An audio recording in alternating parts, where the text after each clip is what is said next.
ব্যর্থ নেতা, লন্ডন ফেরত কথিত মুফতি জনাব তারেক জিয়া থেকে ব্যর্থতা, হতাশা এবং পরাজয়ের ঘ্রাণ পাওয়া যাচ্ছে।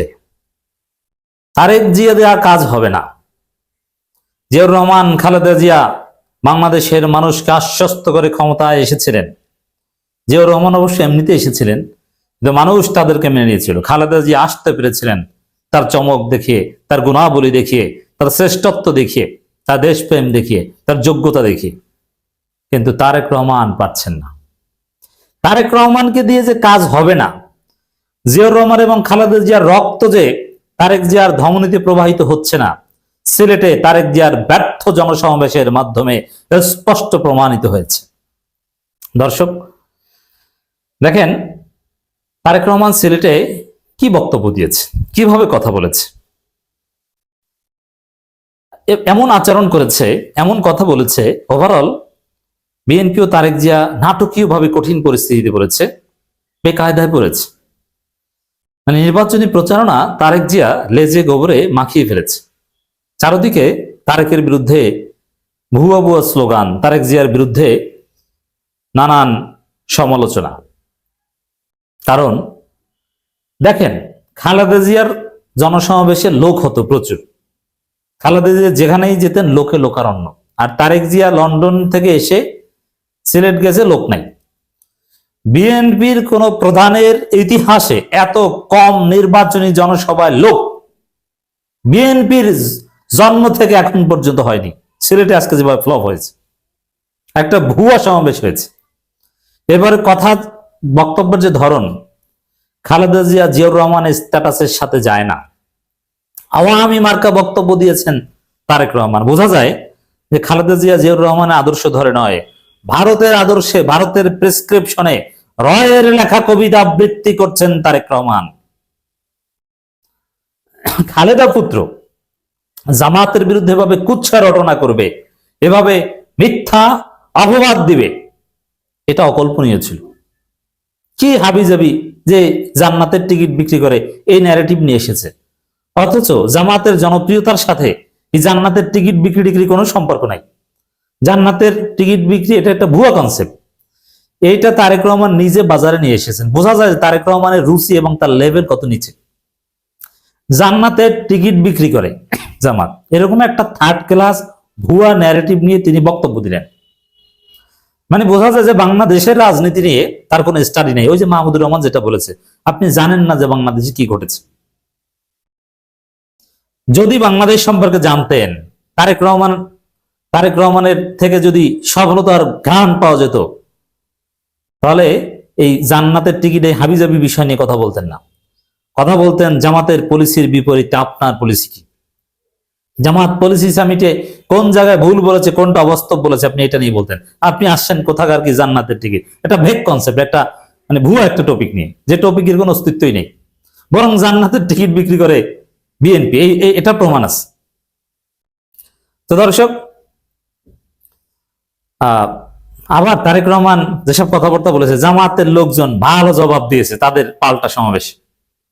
লন্ডন থেকে 17 বছর পর এক মুফতি এসেছে, আমাদেরকে আপনার ইসলাম শেখানো লাগবে না।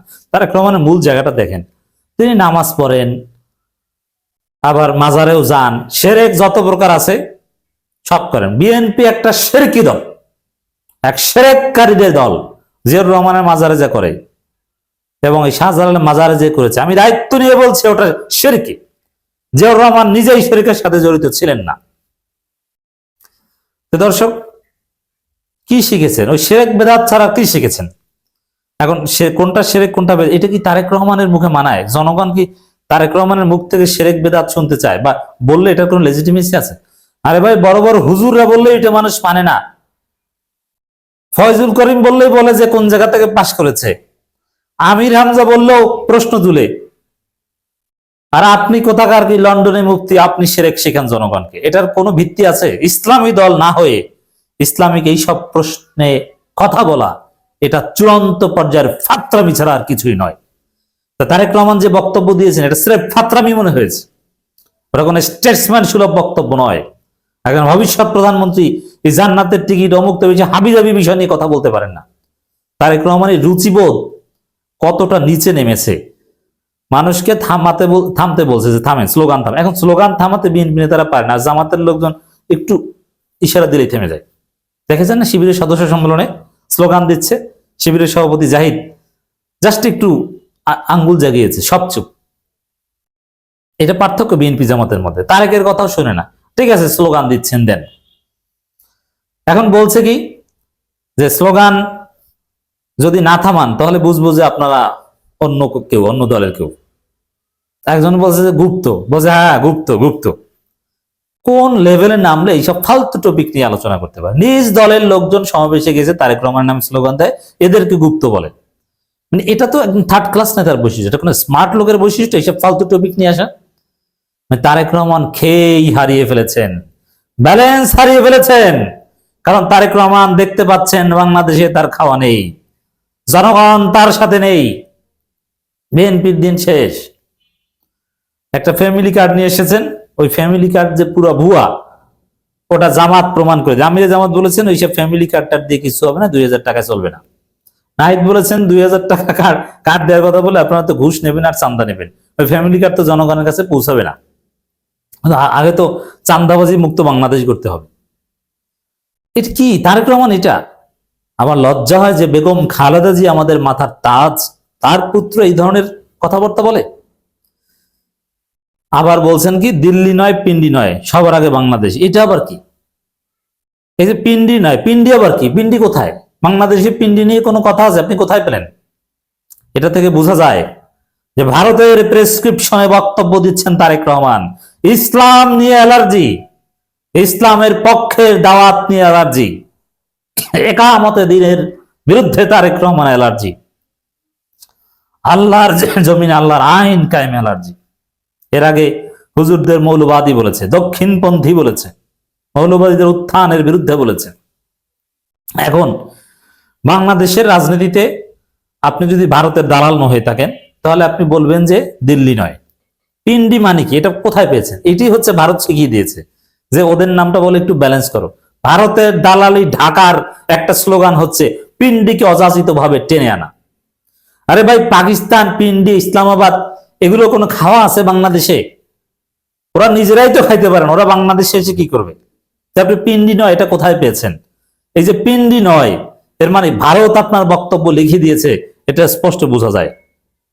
তা আমি দেখতে পাচ্ছি বিএনপির মতো একটা সম্ভাবনাময় দল তারেক রহমানের মতো ব্যর্থ নেতার হাত ধরে ধ্বংস হচ্ছে। দর্শক আবার কি বলছেন?